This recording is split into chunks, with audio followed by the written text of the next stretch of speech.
Hello friends, good morning to all of you. स्वागत है आप सभी का पुनः लक्ष्य सिविल सर्विसेज गोपालगंज के इस यूट्यूब चैनल पे। मैं शशि एक बार पुनः आप सभी का स्वागत करता हूं अपने इस यूट्यूब चैनल पे।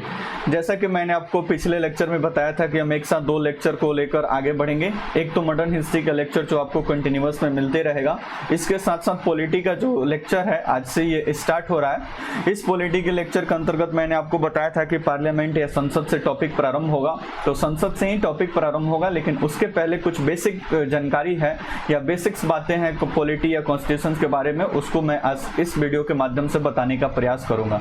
इस बेसिक्स की बात करें तो संविधान में भाग क्या होता है, अनुसूची क्या होती है, अनुच्छेद क्या होता है, सब आर्टिकल क्या होता है, ये सब बातें आप जानने को इस वीडियो में मिलेगा। इसके साथ साथ इस वीडियो के माध्यम से आप ये भी जानने का प्रयास करेंगे कि आर्टिकल क्या होता है और सेक्शन क्या होता है, यानी धारा और अनुच्छेद में क्या फर्क है या दोनों एक समान ही है। इन तमाम बातों पे अभी चर्चा करेंगे। तो आइए बढ़ते हैं लेक्चर की तरफ। ये जिनको नहीं पता है उनको मैं बता दूं कि Lakshya civil services Gopalganj offline classes भी ऑर्गेनाइज करता है। तो आप कोरोना की छुट्टी मतलब कोरोना के लॉकडाउन के पश्चात अगर खुलता है तो आप ऑफलाइन क्लासेस भी ज्वाइन कर सकते हैं। मिंज स्टेडियम के पश्चिम में इंस्टीट्यूट चलता है। ये व्हाट्सअप नंबर है, किसी भी जानकारी के लिए आप इस व्हाट्सअप कर सकते हैं या कोई भी क्वेश्चन वगैरह डिस्कशन के लिए आप व्हाट्सअप कर सकते हैं। कोचिंग का अपना यूट्यूब चैनल है लक्ष्य सिविल सर्विसेज गोपालगंज, जिसके माध्यम से आप देख रहे हैं। जो भी मटेरियल्स आपको प्रोवाइड किया जाएगा, कोचिंग का ही अपना टेलीग्राम चैनल है लक्ष्य सिविल सर्विसेज गोपालगंज, आप इसको ज्वाइन कर लेंगे।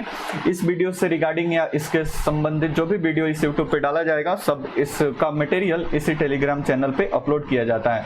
कोचिंग का अपना फेसबुक पेज है Lakshya civil services and competitive zone, आप इसको भी ज्वाइन कर सकते हैं किसी भी न्यू इन्फॉर्मेशन के लिए। तो आइए बढ़ते हैं आज के टॉपिक पे। तो आज के टॉपिक के अंतर्गत सामने आपको दिख रहा है कि सबसे पहले हम यही समझते हैं कि संविधान क्या होता है और राज्य व्यवस्था क्या होता है, यानी संविधान या राज्य व्यवस्था कॉन्स्टिट्यूशन क्या होता है और पॉलिटी क्या होता है, इस बारे में हम चर्चा करते हैं।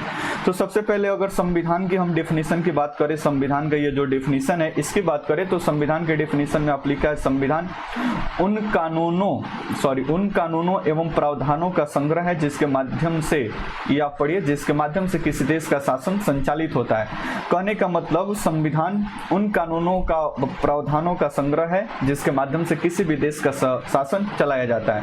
अगर राज्य व्यवस्था की बात करें कि राज्य व्यवस्था क्या है, तो राज्य व्यवस्था संविधान का अनुप्रयोग है। इस बात को पढ़िए, आप इंप्लीमेंटेशन इसको बोलते हैं अनुप्रयोग। कहने का मतलब जब संविधान को किसी देश में लागू कर दिया जाता है तो उसी को क्या बोलते हैं हम, राज्य व्यवस्था। इसको आगे भी पढ़ सकते हैं, अर्थात जब संविधान को किसी देश में लागू किया जाता है तो लागू करने के संबंध में जो कानून या सरकार के निर्णय, न्यायालय के निर्णय और संस्थाएं उभर कर आती है उन्हें सामूहिक रूप से राज्य व्यवस्था कहते हैं। राज्य व्यवस्था का और सामान्य सा मतलब आप समझे, इसका संधि विच्छेद करें तो ये दो शब्दों से मिलकर बना है राज्य प्लस व्यवस्था, यानी राज्य का व्यवस्था करना ही क्या है, राज्य व्यवस्था है। यानी राज्य का कंसेप्ट में यहाँ पे पूरे भारत को आप लेंगे, यानी भारत राज्य की बात हो रहा है तो राज्य का व्यवस्था ही क्या कहलाता है, राज्य व्यवस्था। तो अब मुद्दा ये बनता है कि राज्य की व्यवस्था चलेगा कैसे, तो इस राज्य की व्यवस्था को चलाने के लिए कुछ नियम और कानून की आवश्यकता होगी और यही नियम और कानूनों का संग्रह जो है वही क्या कहलाता है, संविधान कहलाता है। इसी को हम क्या बोलते हैं, संविधान बोलते हैं। तो राज्य व्यवस्था को चलाने के लिए ही संविधान या कानूनों का संग्रह की आवश्यकता पड़ती है, उसी कानूनों के संग्रह को हम क्या बोलते हैं, संविधान। सामान्य से इसका डेफिनेशन आपसे कोई पूछता है तो संविधान कानूनों का संग्रह है और जब यही कानून किसी देश में लागू कर दिया जाता है तो इसको सामूहिक रूप से हम क्या बोलते हैं, राज्य व्यवस्था बोलते हैं। तो आई होप ये दोनों डेफिनेशन आपको समझ में आ गया होगा। आइए बढ़ते हैं अगले स्लाइड पे। अगले इस स्लाइड के माध्यम से आपको ये बताने का प्रयास किया गया कि संविधान के अंदर अब क्या क्या चीजें हैं, भाग कैसे है, अनुच्छेद या आर्टिकल कैसे है, अध्याय कहाँ पे है या सेक्शन, ये तमाम चीजें इस स्लाइड के माध्यम से आप जानेंगे। तो सबसे पहले तो आपको दिख रहा होगा ये संविधान। तो संविधान का किताब जैसे खोलेंगे तो संविधान की किताब में सबसे आपको मिलेगा 25 भाग। यहाँ पे लिखा है मूलतः, या इसी को कहीं कहीं पे आप पढ़ते हैं क्रमानुसार। तो ये दो बातें हैं, यानी संविधान में भागों की संख्या तो 25 है लेकिन इसके क्रम कितना है, 22 है। यानी जब संविधान बना था तो टोटल संविधान में कितने भाग थे, 22। यानी जब 26 जनवरी 1950 को, यानी 26 जनवरी 1950 को जब भारत का संविधान लागू हुआ तो इस समय भागों की टोटल संख्या कितनी थी, 22, जो बढ़कर अभी कितनी हो गई है, 25। लेकिन भाग तो 25 बड़ा है, लेकिन इसका क्रम संख्या अभी भी कितना है 22। यानी आप खोजेंगे कि 23 कहाँ पे है, 24 कहाँ पे है, 25 कहाँ पे है, तो ये संविधान में आपको देखने को नहीं मिलेगा, क्योंकि इसकी क्रम संख्या टोटल कितना है 22 है। तो आइए इस बात पे चर्चा करते हैं कैसे ये 22 अनुच्छेद बढ़कर 25 हो गया है, इस बारे में हम आपको चर्चा करते हैं।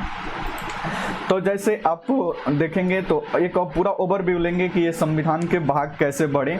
तो मान लीजिए कि संविधान का भाग 1 है, फिर भाग 2 है, भाग 3 है, भाग 4 है, फिर थोड़ा सा गैप ले रहे हैं, भाग 5 है, भाग 6 है, 7 है, 8 है, 9 है और 10 है, 11 है, 12, 13, 14, 15, ऐसे लिख से 16, 17, 18, 19, 20, 21, 22। तो ये टोटल 22 भाग संविधान में शुरू में बनाए गए थे। यानी जब 26 जनवरी 1950 को संविधान लागू हुआ तो ये टोटल 22 भाग थे। अब ये भाग में क्या है वो अब आगे चर्चा करेंगे हम, वो आगे की बात है। लेकिन संविधान में संशोधन होता है 7वां संविधान संशोधन, यानी 7th कॉन्स्टिट्यूशन अमेंडमेंट एक्ट आता है। ये आता है 1956 में। 1956 में जब 7वां संविधान संशोधन आता है तो इस 7वें संविधान संशोधन के माध्यम से 2 संविधान का जो भाग है उसको मतलब हटा दिया गया संविधान। तो एक तो भाग 7 को हटा दिया गया और दूसरा भाग 9 को हटा दिया गया। तो इस तरह से 7वें संविधान संशोधन के पश्चात टोटल भागों की संख्या कितनी बची 20, क्योंकि 2 भाग अब यहाँ से क्या कर दिए गए, हटा दिए गए। आई होप ये आप उसको समझ में आ रहा होगा। तो टोटल पहले 22 भाग थे, लेकिन 7वां संविधान संशोधन हुआ 1956 में और 2 भाग को संविधान से हटा दिया गया, यानी संविधान से माइनस कर दिया गया। एक था भाग 7 और दूसरा था भाग 9। आइए बढ़ते हैं, देखते हैं फिर आगे क्या हुआ। फिर संविधान में हुआ 42वां संविधान संशोधन, यानी 42 कॉन्स्टिट्यूशन अमेंडमेंट एक्ट लाया गया। 42वां संविधान संशोधन आपको मालूम है कि ये 1976 में आया। इस 42वें संविधान संशोधन अधिनियम के माध्यम से संविधान में 2 अनुच्छेद जोड़े गए, 2 भाग जोड़े गए। एक तो भाग था 4A, यानी एक भाग जुड़ गया 4A, तो यहाँ पे एक भाग ऐड हो गया 4A, कोई दिक्कत। एक इसी के साथ एक और भाग ऐड हुआ, इसके नीचे 14A, तो 2 भाग ऐड हो गए। कब? 42वें संविधान संशोधन से 2 भाग ऐड हुए, भाग 4A और 14A, तो ये 2 भाग ऐड हुए। तो फिर 20 थे पहले, तो फिर ये बढ़कर कितने हो गए 22, यानी फिर 1976 में बढ़कर ये टोटल कितने हो गए 22। फिर आगे संविधान संशोधन होता है 73वां संविधान संशोधन। ये 73वां संविधान संशोधन एक्ट आता है, ये 73वां संविधान 1993 में। अब 73वें संविधान संशोधन अधिनियम 1993 तहत संविधान में एक और भाग जोड़ दिया गया और ये भाग था भाग 9, यानी जो भाग 9 यहाँ पे डिलीट किया गया था वो भाग 9 पुनः जोड़ दिया गया। तो 73वें संविधान संशोधन के माध्यम से भागों की संख्या पहले 22 थी, तो 22 में एक और ऐड कर दीजिए, अब कितना हो गया 23। फिर आगे आता है 74वां संविधान संशोधन। तो 74वें संविधान संशोधन भी हुआ 1992 है। 74वां संविधान संशोधन भी 1992 में होता है और संविधान में एक और भाग जुड़ता है, भाग 9A। भाग 9A जैसे ही जुड़ता है तो संविधान में एक और भाग जुड़ गया, तो 23 पहले था और एक और जुड़ गया, तो ये टोटल मिलकर कितने हो गए 24। लेकिन आगे चलकर फिर एक संविधान संशोधन होता है। इस संविधान संशोधन का नाम है 97वां संविधान संशोधन कॉन्स्टिट्यूशन अमेंडमेंट एक्ट। ये होता है 2011 में और इसके माध्यम से संविधान में एक और भाग जुड़ता है। इस संविधान में इसके माध्यम से एक और भाग जुड़ता है और ये होता है भाग 9B। एक और नया भाग जुड़ गया और 24 और 1 इसमें ऐड कर देंगे तो टोटल कितना हो गया 25। इस प्रकार वर्तमान में टोटल भागों की संख्या कितना हो गया 25। तो एक यहाँ पे दो जुड़ा है, एक 9A जोड़ा है और एक यहाँ पे 9B जोड़ा है, तो 2 भाग यहाँ पे जोड़ गए, एक यहाँ पे जुड़ा है और एक यहाँ पे जुड़ा है। तो इस प्रकार जो पहले लेक्चर में हम बताए कि क्रम संख्या में ये 22 है, तो देखिए क्रम संख्या यहाँ पे आपको दिख रहा होगा 1 2 बढ़ेंगे तो यहाँ पे लास्ट कितना है 22। लेकिन जब इसकी संख्या काउंट करेंगे तो इसकी संख्या बदल जाएगी, यही संख्या बदल कर हो जाएगा 25। बातों को थोड़ा गौर से आप समझिए, इसकी क्रम संख्या तो 22 है लेकिन इसकी संख्या कितना है तो वो है 25। आप काउंट करें यहाँ से 1 2 3 4, ये 4A एक संख्या हो गया, 5 6 7 8 9 10, 9A 11, 9B 12 13, फिर 14 15 16 17 18 19 20 21 22 23 24 और ये 25। तो टोटल कितने हो गए 25। तो इसके ध्यान रखेंगे क्रम संख्या 22 है, लेकिन इसकी संख्या कितना है 25। इस बात पे आप ध्यान देंगे, ठीक है। तो आई होप ये बात आपको समझ में आ गई कि क्रमानुसार क्या होता है और मूलतः क्या होता है, ठीक है। आइए बढ़ते हैं फिर नेक्स्ट स्लाइड पर। अब जैसे ही भाग के अंदर पहुंचेंगे तो भाग के अंदर होता है अध्याय। भाग के अंदर क्या होता है? अध्याय। अब अध्याय क्या होता है? अब मान लीजिए कि कोई भाग बड़ा है, कोई भाग बड़ा है, तो मान लीजिए कि भाग 1 है, भाग 1 है, तो भाग 1 के अंतर्गत टोटल 4 अनुच्छेद है, 1 से लेकर 4 तक। आगे अभी इस स्लाइड आएगा कि भाग 1 में क्या है। अभी 1 से 4 अनुच्छेद है, तो हो सकता है कि इसमें बहुत छोटा भाग है, तो बहुत छोटा भाग है तो इसमें कोई भी अध्याय आपको देखने को नहीं मिलेगा, तो इसमें आपको अध्याय नहीं।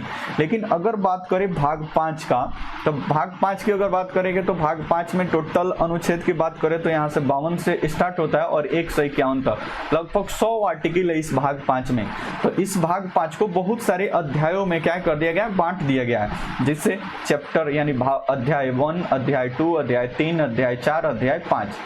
तो बहुत बड़ा भाग होगा तो उसको अध्याय में बांट दिया जाएगा। जैसे भाग 6 की बात करें तो भाग 6 भी एक काफी बड़ा भाग है, तो इसको भी बहुत सारे अध्याय में क्या कर दिया गया? बांट दिया गया। अध्याय कहने का सामान्य सा मतलब है कि अगर भाग की मतलब भाग में अनुच्छेद की संख्या ज्यादा होगी तो उसमें बहुत सारा अध्याय बना दिया जाएगा। लेकिन अगर जैसे भाग 1 है तो वहां पे अगर आर्टिकल कम है तो वहां पे कोई आपको भाग देखने को नहीं मिलेगा।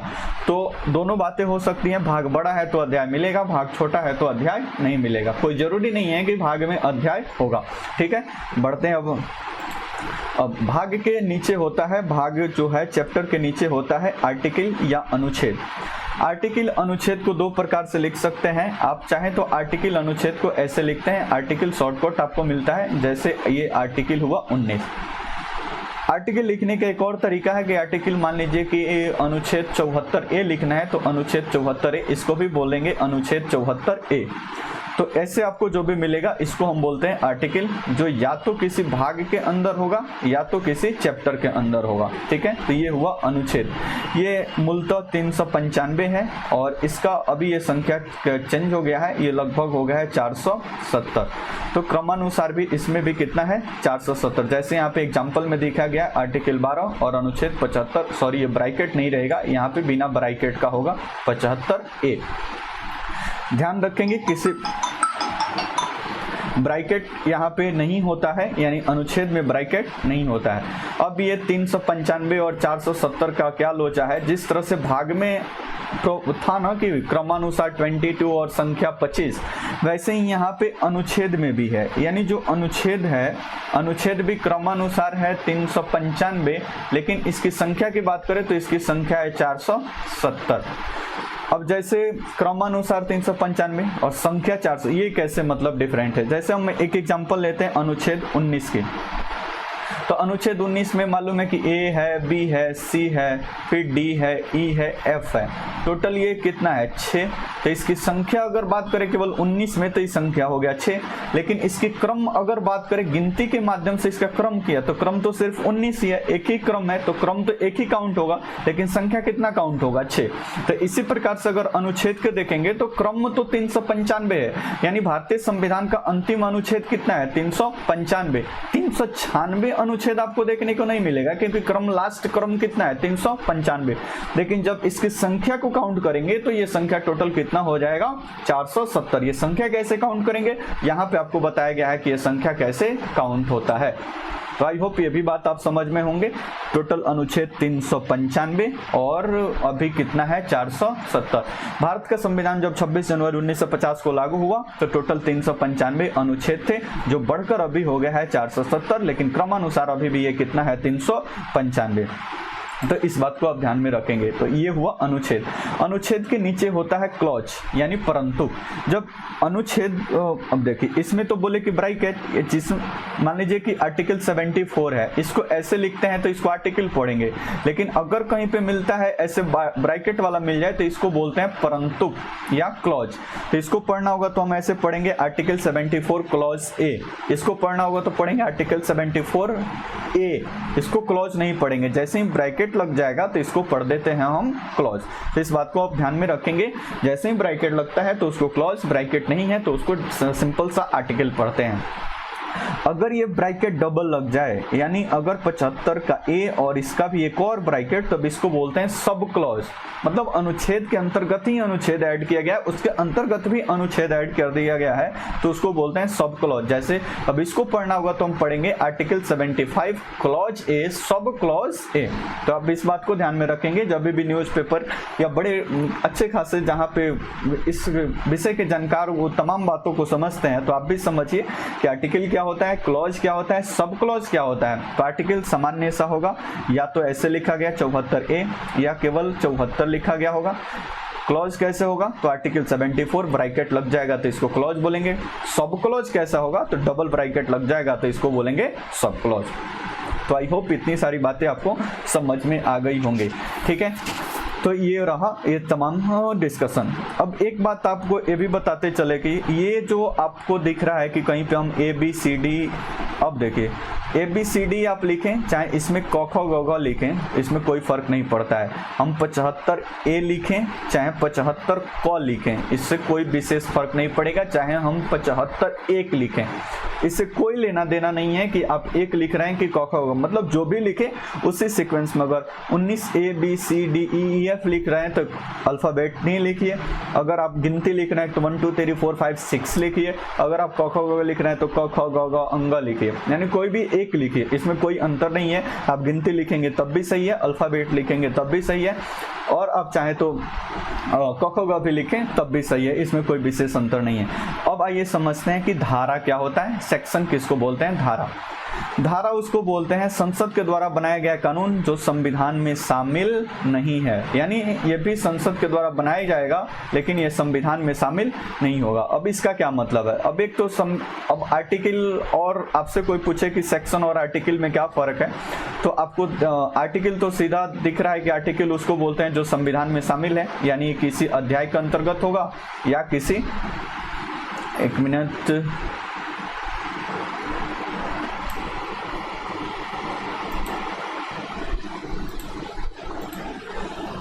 तो आर्टिकल जो होगा, आर्टिकल का सॉरी बात करें यहाँ पे आर्टिकल का होगा, तो आर्टिकल उसको बोलते हैं जो संविधान में शामिल है, यानी ये संविधान के अंदर है। पार्लियामेंट ही इसमें कोई भी परिवर्तन करता है, लेकिन अगर धारा की बात करें तो ये संसद के द्वारा ही बना है, इसमें कोई सस्पेंस नहीं है, संसद के द्वारा ही बना है। परंतु इसकी दिक्कत यह है कि संविधान में शामिल नहीं है।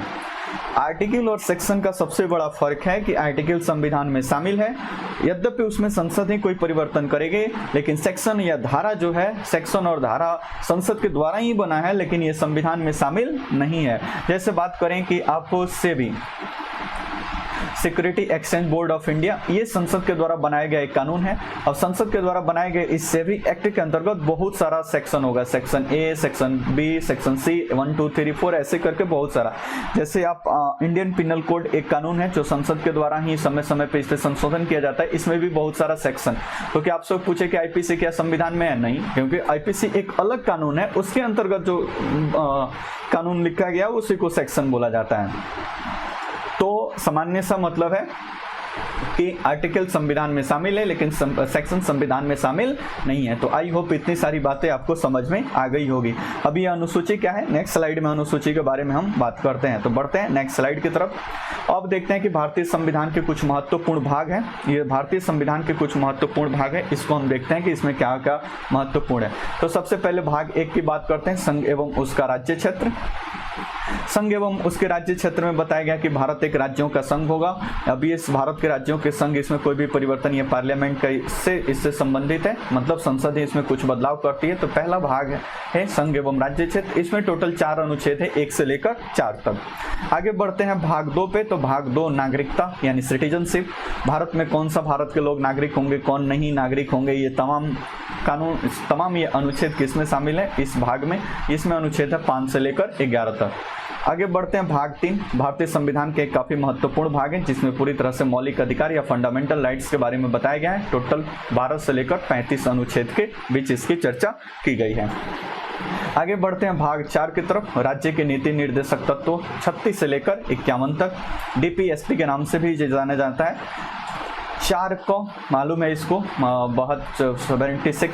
76वें संविधान संशोधन 1976 में इसे जोड़ा गया है। आप इस बात को भी ध्यान में रखेंगे, मौलिक कर्तव्य यानी पहले संविधान में नहीं थे, इसको संविधान संशोधन 1976 में 42वें संविधान संशोधन 1976 के द्वारा इसको क्या किया गया, जोड़ा गया है। ठीक है, 51 का अनुच्छेद है उसमें इसको शामिल किया गया, तो इसको 51 क लिखें, चाहे आप बताइए कि 51A सही होगा गलत, ये भी सही होगा, आप इसको 51 फर्स्ट भी लिखें तब भी ये सही होगा, कोई दिक्कत परेशानी इसमें नहीं है।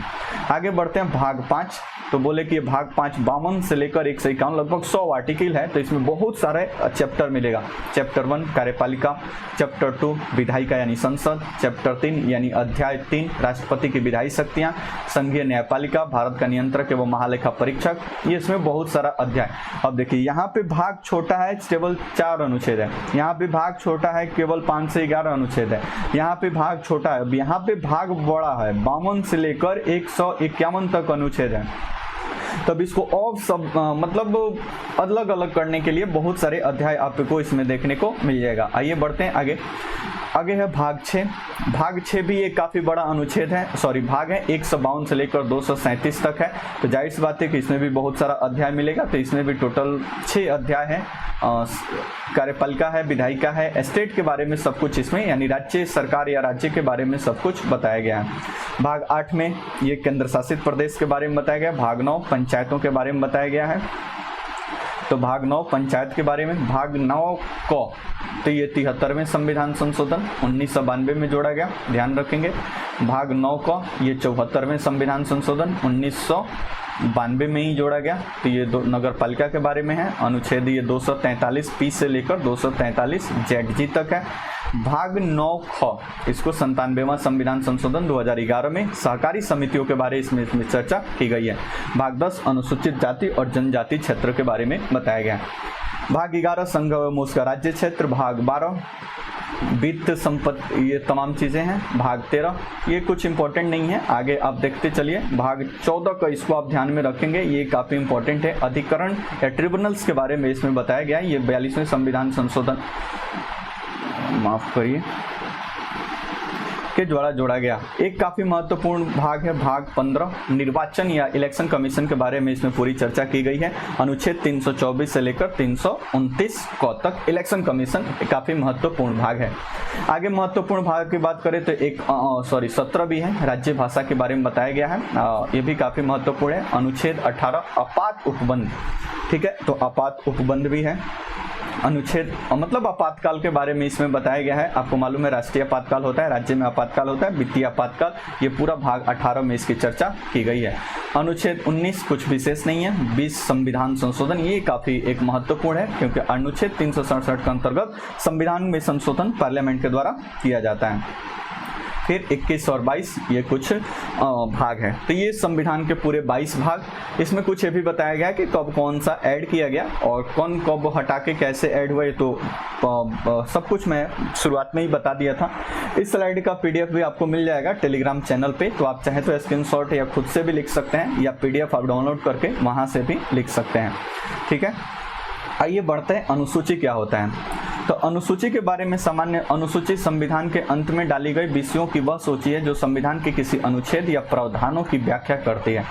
अब शेड्यूल या अनुसूची क्या है। अब देखो संविधान जब बन रहा था तो उसकी किताब थोड़ा सा काफी लेंदी मतलब मोटा टाइप का हो गया था, तो लेकिन अभी भी बहुत सारी व्याख्याएं हैं जो संविधान में शामिल होना था, इसलिए संविधान बनाने वालों ने ऐसा विचार किया कि संविधान की लास्ट में ये कुछ व्याख्याएं डाल दी गई है, उन्हीं व्याख्याओं की जो सूची है उसी को अनुसूची के नाम से जाना जाता है।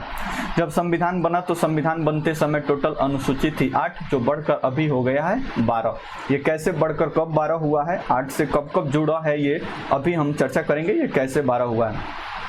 ये पहले से पहली, दूसरी, तीसरी, 8वीं तक ये संविधान के मूल जो संविधान था उसमें यहाँ तक था, ये चारों बाद में ऐड किया गया है अनुसूची। तो अनुसूची 1 संघ एवं राज्य क्षेत्र, अनुसूची 2 जो लोकसभा के अध्यक्ष इन लोगों का वेतन वगैरह है, संवैधानिक पदों पे कुछ लोग हैं उनके शपथ ग्रहण वगैरह है। 4थी अनुसूची में राज्यसभा के सीटों का आवंटन है। 5वीं अनुसूची काफी महत्वपूर्ण है, एग्जामिनेशन में क्वेश्चन बनता है यहाँ से, अनुसूचित जाति और जनजाति से संबंधित क्षेत्र है। एक महत्वपूर्ण अनुसूची है अनुसूची 8, भारत के विभिन्न भाषाएं, जो 22 भाषाएं इसकी चर्चा की गई है, ये भी काफी चर्चा में रहता है। अब 9वीं अनुसूची है। 9वीं अनुसूची को जोड़ा गया है पहला संविधान संशोधन अधिनियम, तो फर्स्ट कॉन्स्टिट्यूशन अमेंडमेंट एक्ट 1951 में 9वीं अनुसूची को जोड़ा गया। फिर 10वीं अनुसूची को जोड़ा गया 52वां संविधान संशोधन अधिनियम 1985 में। फिर पंचायतों के बारे में जोड़ा गया है और इसका है 73 संविधान संशोधन 1992, और इसको जोड़ा गया नगर पालिका को 74 संविधान संशोधन अधिनियम 1992। तो ये चारों अनुसूची बाद में ऐड किया गया है, एक 1951 में, फिर 1985, 1992, 1992। तो आप भी इसको ध्यान में रखेंगे कब अनुसूची कौन सी जोड़ी गई है। अब इस अनुसूची में कैसे क्या है वो तो आगे डेप्थ में जब लेक्चर चलेगा तो फिर वहाँ पे समझ में आएगा। तो आई होप ये तमाम बातें आप समझ गए होंगे। आइए बढ़ते हैं नेक्स्ट स्लाइड पे। आगे ये भारत के संविधान के 3 महत्वपूर्ण स्तंभ है। ये 3 महत्वपूर्ण स्तंभ आपको सामने देख रहे हैं। एक होता है, इसको विधानसभा नहीं, आप इसको सामान्यतः विधायिका बोलते हैं, यानी इसको बोलते हैं लेजिस्लेचर। तो विधायिका है, लेजिस्लेचर। विधायिका 2 ही है। अब सामान्य सा डेफिनेशन समझे तो विधायिका कानून का निर्माण करती है, कार्यपालिका उसको लागू करती है और न्यायपालिका उसको मतलब देखती है कि ये कानून जो बना है वो कानून ठीक ढंग से लागू हो रहा है कि नहीं। यानी न्याय करने की जिम्मेदारी किसके पास है? न्यायपालिका के पास है। कार्यपालिका जो कानून बनाती है, यानी पूरे भारत के लिए कानून बनाती है। तो पूरे भारत में 2 ही जगह पे कानून बनता है, ये तो संसद में बनेगा या राज्य विधान मंडल को भी कानून बनाने का कुछ मामलों में अधिकार दिया गया है। तो संसद या राज्य विधान मंडल में ये कानून बनेगा। ठीक है, तो अगला हमारा जो टॉपिक होगा इसी संसद के बारे में अब चूंकि चर्चा करना है, तो आपके पास भी जो नोट्स होगा एक बार थोड़ा सा आप इसको देख लेंगे और अगला टॉपिक हम उठाएंगे संसद। अब संसद और विधानमंडल के द्वारा जो कानून बनता है, कार्यपालिका उसको लागू करती है, फिर न्यायपालिका उसको जज करती है कि ये ठीक ढंग से लागू होता है कि नहीं। इसका और डिटेल्स देखना चाहे तो मेरे यूट्यूब चैनल पे जब प्लेलिस्ट में जाएंगे तो पॉलिटी का पहला लेक्चर मेरा यूट्यूब पे जो पहला वीडियो बना था इसी कार्यपालिका विधायिका न्यायपालिका के तहत बना था, पिछले साल ये वीडियो बना था। तो और डेप्थ में आप देखना चाहें तो उस वीडियो को आप देख सकते हैं। ठीक है, तो आज के लेक्चर को हम यहीं पे क्लोज करते हैं। आगे लेक्चर हम संसद पे बनाएंगे और संसद का लेक्चर आपको मिलेगा। इसके साथ साथ अब मॉडर्न हिस्ट्री का भी लेक्चर आपको मिलेगा, आप घबराइए नहीं, बारी बारी से ये सब लेक्चर सीरीज आते रहेगा। आगे का टॉपिक ये संसद, आप ये स्लाइड देख लीजिए, ये सब अभी टॉपिक का मुद्दा है। इन तमाम टॉपिक पे अभी चर्चा होनी बाकी है। नेक्स्ट क्लास में इन तमाम चीज़ों पे हम चर्चा करेंगे। ठीक है, तो आई होप ये तमाम बातें आपको समझ में आई होंगी। अगर वीडियो अच्छा लगता है तो आप कृपया इसे शेयर करें और चैनल पे पहली बार आए हैं तो चैनल को सब्सक्राइब कर लें, क्योंकि जैसे ही कोई नया वीडियो अपलोड होगा वैसे ही आपको नोटिफिकेशन प्राप्त हो जाएगा। और कमेंट बॉक्स में आप ज़रूर बताएं कि ये लेक्चर आपको कैसा लगा, जिससे थोड़ा सा मोटिवेशन मिलता है लेक्चर्स को बनाने के लिए। तो इसलिए आप कमेंट ज़रूर बताएं कि आपको कितना हेल्पफुल रहा ये वीडियो। तो ओके, मिलते हैं हम फिर नेक्स्ट वीडियो में, तब तक के लिए धन्यवाद।